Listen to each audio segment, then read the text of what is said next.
দেখতে পাচ্ছ বন্ধুরা, সাবরকম গুরুডাঙ্গা মনসাপুজো উপলক্ষে মাল লোড হচ্ছে। অপারেটর ভাইপো অমর এবং বাহাদুর লোড করছে। 6টা 6D, একটা 4D ও LX মেশিনগুলো লোড হচ্ছে, এই জন্য নিয়ে আসা হচ্ছে।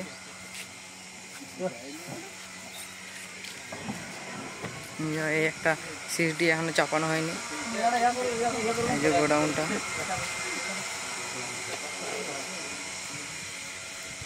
ওই যে অপারেটর ভাইপো।